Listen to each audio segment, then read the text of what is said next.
Okay, thank you so much. I'm very happy. Thanks so much for the invitation for this talk. It's a pleasure to discuss with you one of the, I think, really most important questions in climate policy and climate governance of these years. So I'm very happy to be here virtually. Obviously, I would have liked also to be in person and to really meet you and to interact with you and to also see who is in the audience and learn more about your background and your interest and your questions. So I have a couple of slides, and afterwards, I think there's enough time for questions and for discussion on these very, very important issues. So my topic is climate engineering and the proposed way out of the climate crisis specific question mark. So I am, in way of introduction, I am a political scientist with a focus on international relations, international politics. And this is also the angle from which I am viewing these kind of issues. So I bring in a political, especially international relations perspective on this issue, climate change. I think most important for those who have not engaged yet in the question of climate engineering and its variety of technologies that are being discussed, I think we cannot avoid them anymore. I mean, you can be against, you can be in favor, you can sit on the fence, you can have a more nuanced position, but I think the discussion has reached a state where it is no longer possible to avoid the question per se. I think everybody in the climate community, including also NGOs, governments, science organizations, I think it's time to really discuss it because there are so many actors now that are actively promoting research on geoengineering, and it's important for everybody to be involved and to form a position and to take a position on these issues. It is a situation on the climate front where clearly the current climate policies are insufficient, and that we do not know right now whether the future climate policies in the next 20, 30 years will be sufficient to keep global warming under 1.5 or maybe 2 degrees Celsius, the Paris goals. So this is a situation, I think, that is undisputable.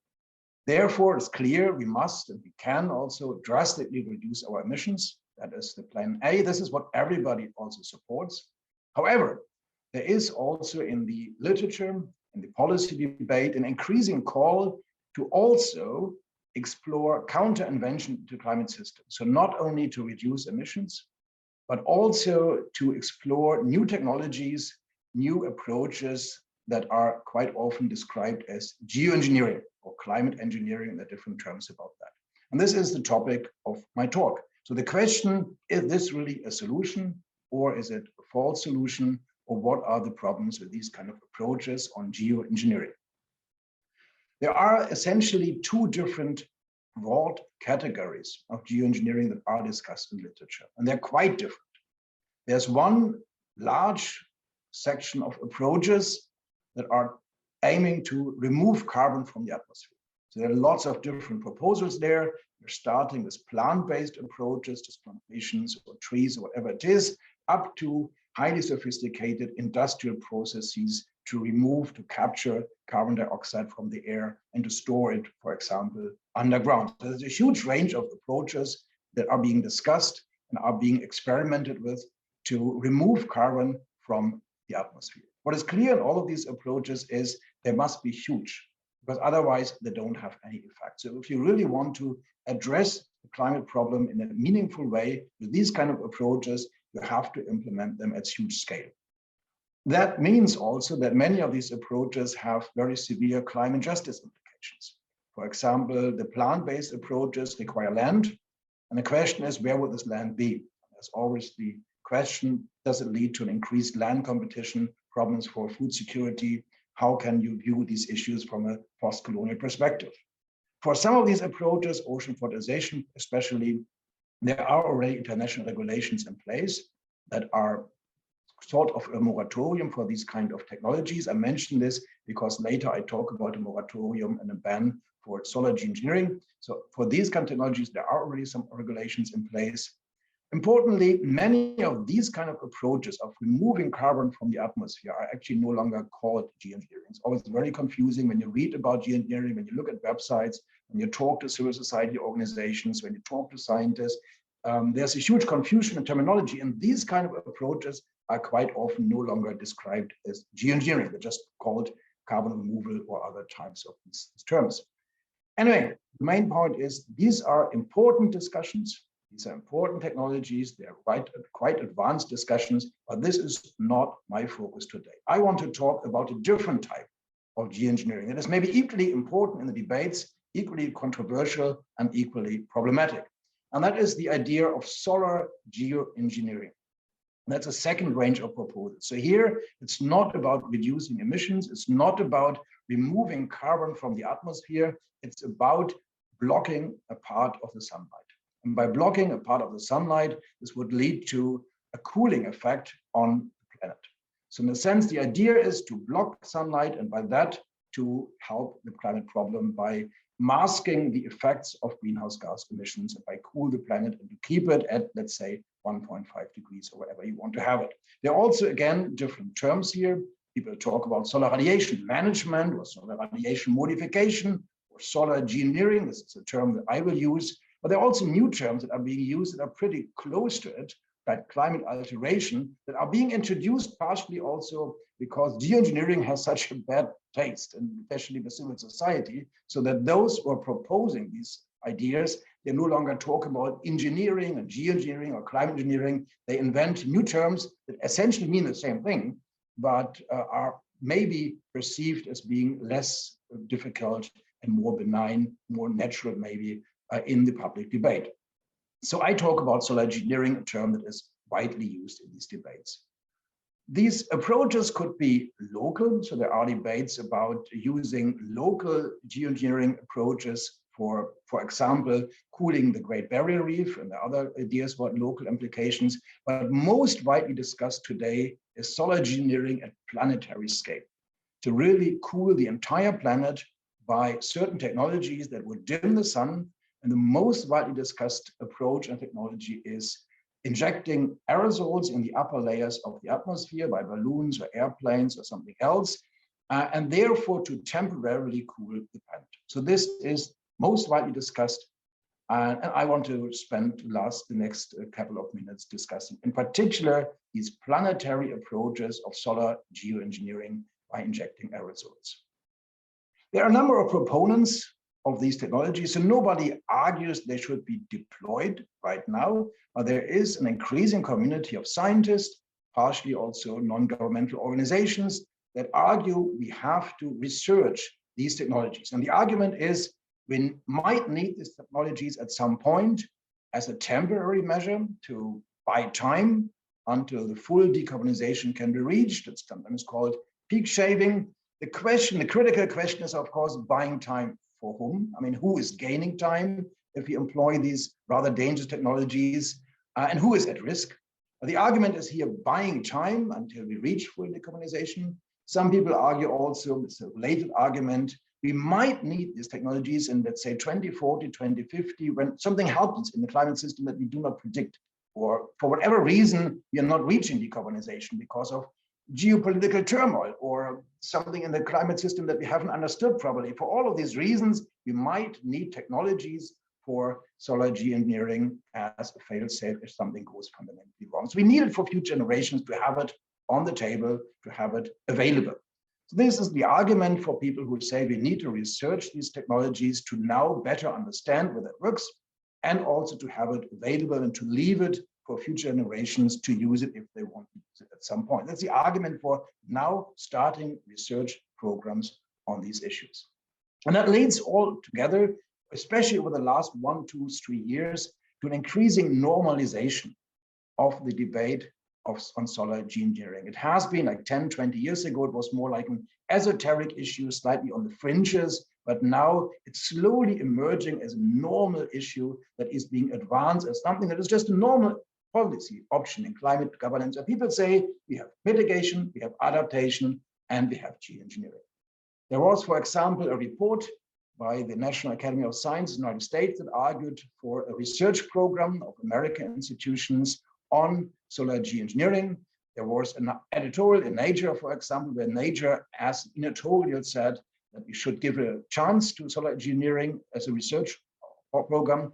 And of course, there's also increasing resistance. There have been field experiments. I mean, this, of course, well known to Sweden, because Sweden is almost the battleground on these debates, where researchers from Harvard tried to experiment with these technologies over Swedish territory. And I congratulate all the colleagues here on this call who have managed to stop these kind of experiments over Swedish territory. I think it was very important that the Swedish civil society, indigenous populations organized resistance. I think it was fantastic that you guys, whoever was part of this, Niklas and others, managed to stop this. But the main point is resistance. There is an increasing normalization of these approaches. And I think that makes it an important issue to be discussed, and also an important issue for policy and political debates.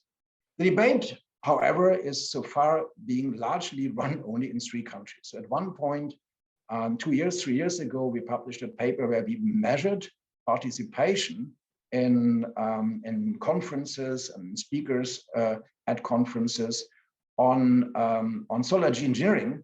And we found out that essentially, that you see in this graph, there were essentially speakers only from 3 countries. So 3 countries are dominating this debate. It has changed a little bit. So the data is maybe 2 or 3 years old. It has changed a bit, but essentially it's still the same. It's essentially a research community, United States, United Kingdom, Germany, and then a couple of other OECD countries. And the developing world, you don't find much debate on these issues. It is a discourse, what we called at that time, a rich man's solution. Rich countries are talking whether this could be or should be or might be part of the solution to the decarbonization challenge. I have a couple of points why I think that solar geoengineering is problematic. And to put it also upfront, I'm against it. And I work with a couple of colleagues, and I talk about this later, on international initiative to develop an international prohibitions, restrictions on research on solar geoengineering, just to put it up front. And there are a couple of reasons why we came together with this initiative. And one reason is straightforward, is that the science is highly uncertain. We just do not understand the efficacy and the risk of solar geoengineering. What is pretty likely is that the impacts will vary across regions, and this makes it a very complicated geopolitical point, that some regions might suffer more, and this might depend a lot on the ways of deployment. I mean, how it is being deployed, how it would be deployed, where it would be deployed, what measures would be taken. So all this might affect different regions differently. And that makes it a very complicated political issue. And there are, of course, very uncertain effects.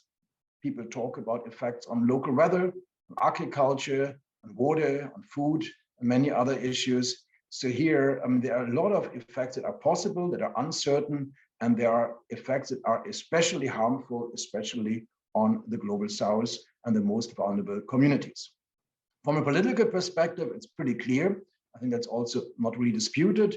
The technology is such that it could be employed only by very few countries. So you do not need the international community necessarily. Technically, any larger country could deploy these technologies, develop and deploy these technologies alone.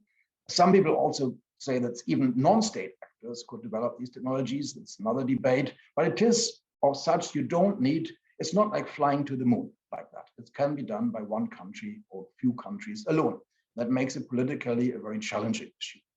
Secondly, it's pretty clear that these technologies are not necessarily very expensive. So they are relatively cheap. I mean, people talk about like 10 billion for years. It's not, of course, it's a huge sum of money, but compared to the risk, it's a relatively easy and cheap technology once it would be developed.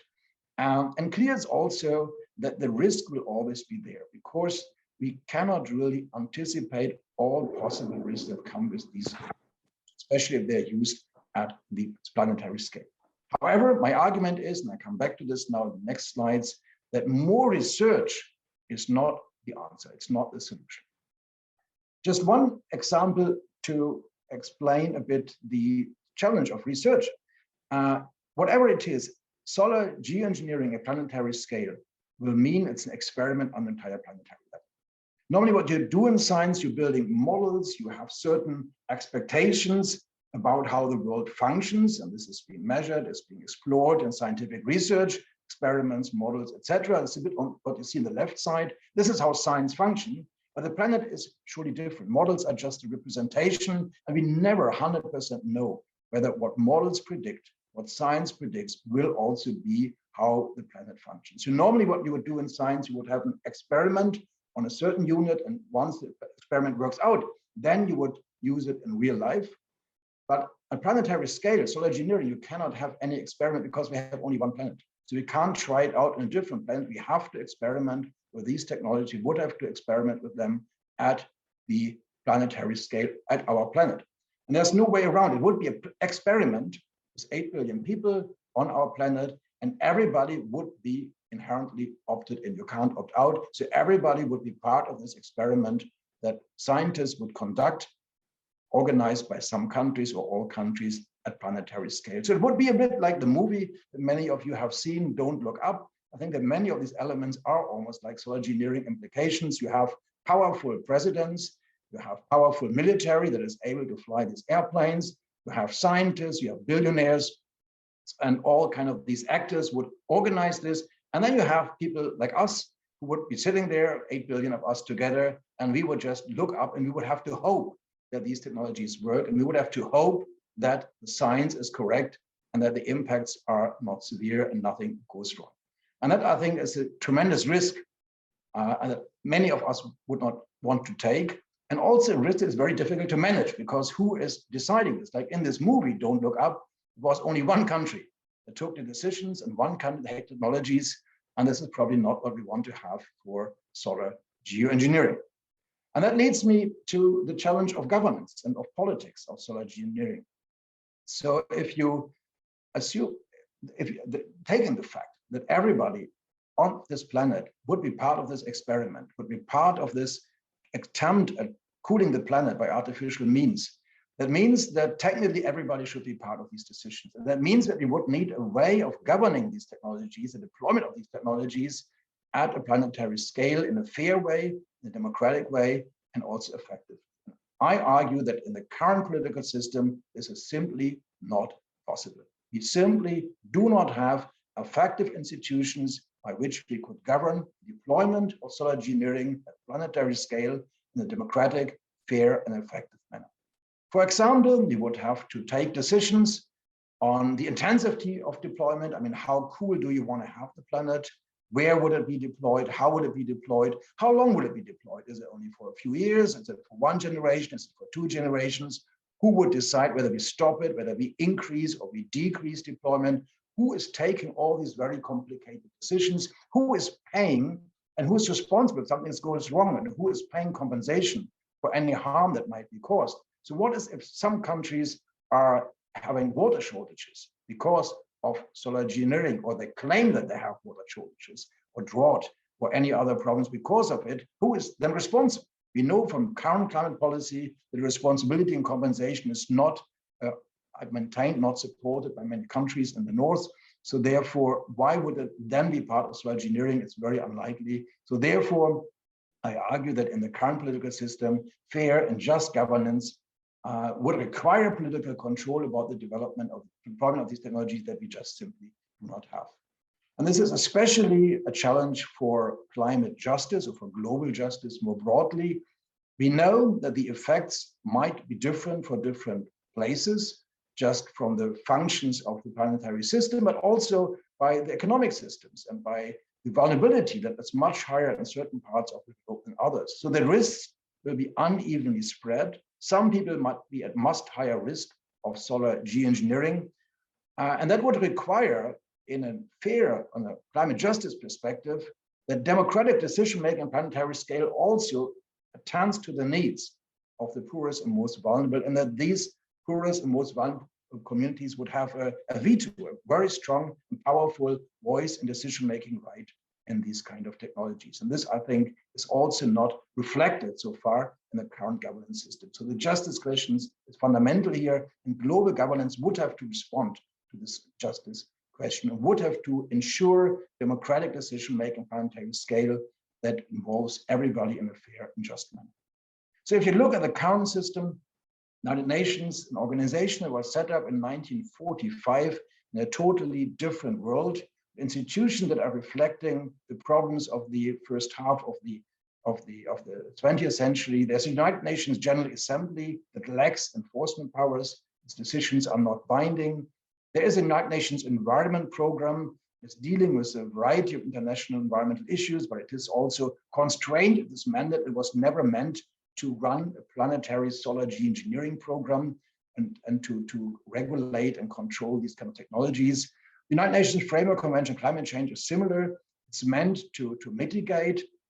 It was never meant to be an institution to cool the planet by solar geoengineering technology. So these institutions are not really designed for these challenges and technologies, and they're also not able to regulate these technologies would they ever be deployed. Some people say, well, let's look at the United Nations Security Council, and that is also a body in the UN system that has a pretty strong mandate, actually. So it has a power to take action and also binding action in situations that are conceived as a threat to international peace and security, but it lacks also legitimacy in many ways. And one main restraint and legitimacy is that 5 countries have not only a permanent seat in the United Nations Security Council, but also have a veto right. So the Council cannot take any action against China, France, Russia, United Kingdom, United States. So whatever these countries would do in terms of geoengineering, the United Nations Security Council could not take any action. And this is a major problem in the legitimacy of this council. And I think it means also that it's not a usable institution to deal with solar geoengineering at planetary scale. Another global governance question is, of course, also how would we take these decisions? The United Nations organizations, most of them, they follow what is called sovereign equality. That means every country has one vote. It means Monaco and Andorra and Liechtenstein and Luxembourg, they all have the same vote as China. The smallest countries have the same vote as the biggest countries. And I would argue that this is a system that many countries will not accept when it comes to solar geoengineering. They will not accept a voting system which is based maybe on consensus, maybe on majority voting, in which every country has the same vote. Alternatives to a one country, one vote system, however, are not in sight. Some organizations have slightly different decision-making processes, but a weighted voting system for planetary solar geoengineering, I think, is very unrealistic, and I would not know how this would be organized in a fair and democratic manner that takes into account the interest and the views of everybody concerned. So where does it leave us then? So if we do not have fair and democratic and effective global governance on these issues, if this doesn't seem likely, how else would the governance of solar engineering then look like? And this is a horror scenario. There's a horror scenario that some countries could do it, other countries might object to it. There might be conflicts about solar engineering. Different coalitions of countries might go for different ways of solar engineering. Different targets might be set by different coalitions. And surely it might be a way in which not everybody is on the table. It leads itself to a post-colonial structure, for example, that some powerful countries, some rich countries, maybe also some rich people are taking the most fundamental decisions, and many other countries will just be left out of the entire decision-making process. They might be invited to consultations, or they might be not invited to co-decisions. And I think if there is no way of having a democratic decision on this, the alternatives are just terrible and they are not acceptable. And I think it's very important that once the technologies are out there, there's no control whatsoever about who would use them and under what circumstances and under what conditions and under what governance structures. Once the technologies are there, they are in the world, and anybody could use these technologies and however they see it fit. And I think that is a very, very important part of the entire solar geoengineering debate. And the last point is also extremely important, and maybe also one of the most important. Suppose we have a plan B. Suppose there is an increasing support among industry, among those countries who are heavily dependent on oil and fossil fuels. Suppose these countries, these actors would increasingly support hopes, false hopes about the future availability of solar engineering. That might lead to reductions of all kind of incentives for decarbonization.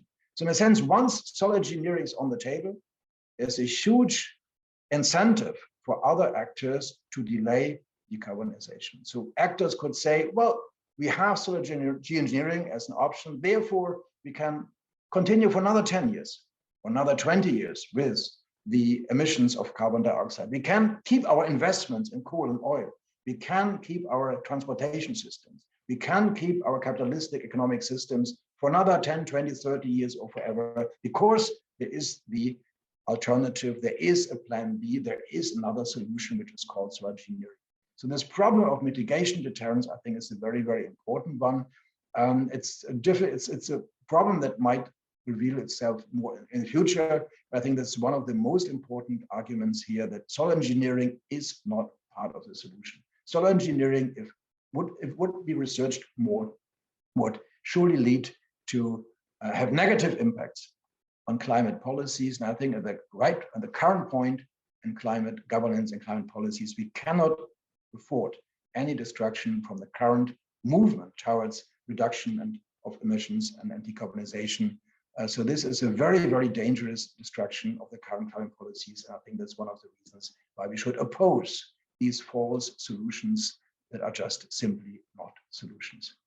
And for all of these reasons, a group of scientists got together to argue in a variety of fora that we have to work against the normalization of solar geoengineering. We argue that we need immediate political action from governments, United Nations, and also from civil society to stop the normalization of solar engineering as a climate policy option. It is not an option. The only option is mitigation.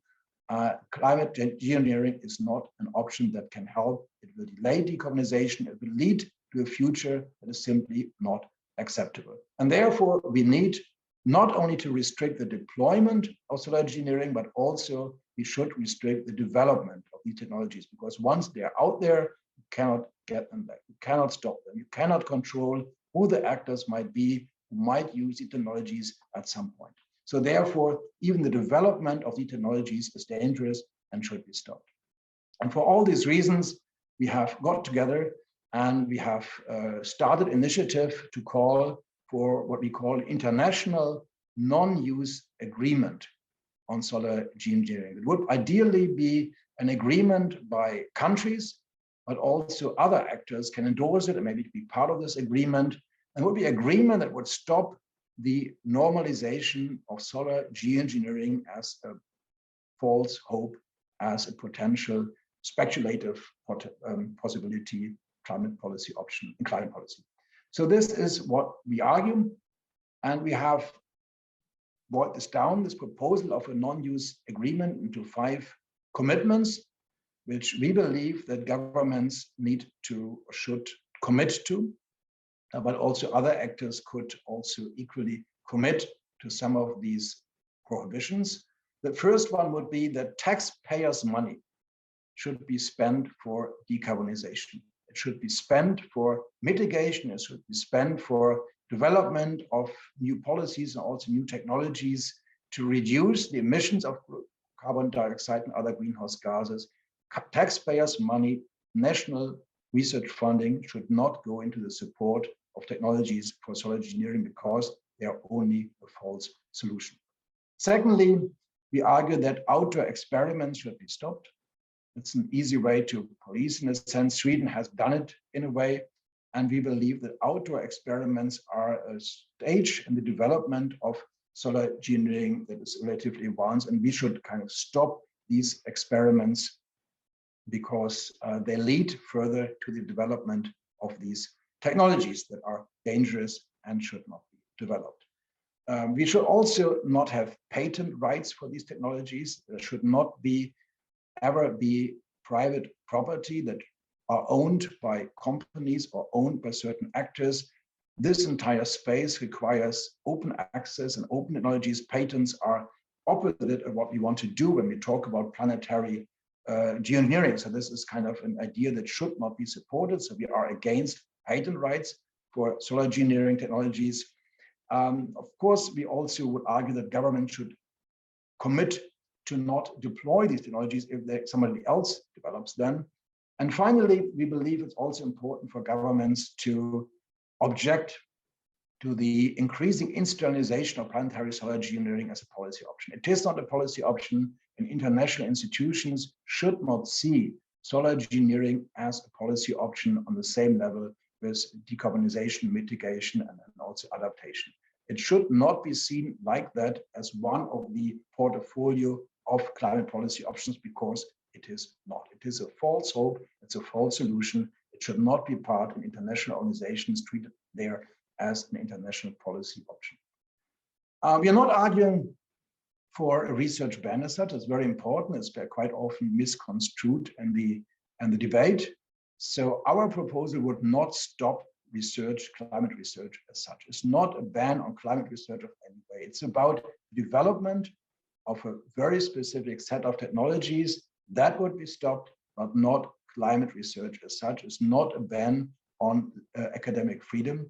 For example, chemical weapons are banned, but this is not limiting the freedom of doing chemical research. Biological weapons are banned, but this ban has not restricted the academic freedom of biologists and others who work in medicine and in other fields. So there are a number of examples where specific technologies have been banned, but the academic freedom and the development of other types of research have not been affected. These boundaries can be drawn. They're not necessarily easy, but these boundaries can be drawn. So therefore, what we are proposing is not a research ban. It's a ban of a very specific, risky technology that cannot be governed at planetary scale. 300 scientists, actually more than 300 scientists, have signed our proposition so far. Many of them are very senior scholars in the natural and the social sciences from all over the world. So all the signatories you find on our website. Every day, more people are signing up to our letter. The support is increasing. We also have a number of endorsements from civil society. That's also very important. And we hope to have more endorsements and more letters of support from civil society that rally behind our call for this non-use agreement. And we also have a petition at globalchange.org, where citizens can also sign up and support our initiative by signing up the petition. And we would very much, for those who are on this call, appreciate if more people would join us. I think it's very important. We have started this only in January, end of January, so it's a very new, it's a very fresh initiative. I do believe it's very, very important. So if you're interested, if you want to support us, if you believe that solar geoengineering is not a solution, it's a false hope, then we would encourage and invite you to look at our website, solargeo.org, and there are different options for taking action. If you are an academic, you can sign, become a signatory of this open letter of academics. If you are from a civil society organization, you can endorse us, and otherwise you can just sign us on the Global Change petition. So there are lots of options where how you can support us. And concluding now and leading over the discussion, we strongly believe that this normalization and development of these risky technologies needs to be stopped. It's a false solution. It's not helping. It's harming climate policy. It's not a plan B. It destroys the plan A. We have to prevent this dangerous distraction climate policies by any means necessary. Solar engineering is not necessary. It's not desirable. And also, and this is, I think, an important point, there is no way of democratically and fairly govern it internationally in the current political system. So therefore, normalization of solar engineering is moving forward, maybe also increasingly so. And we believe that countermeasure is very, very important. And we call upon citizens, but here also very much governments to get together and to negotiate or to initiate negotiations of an international agreement that would ban the development of solar engineering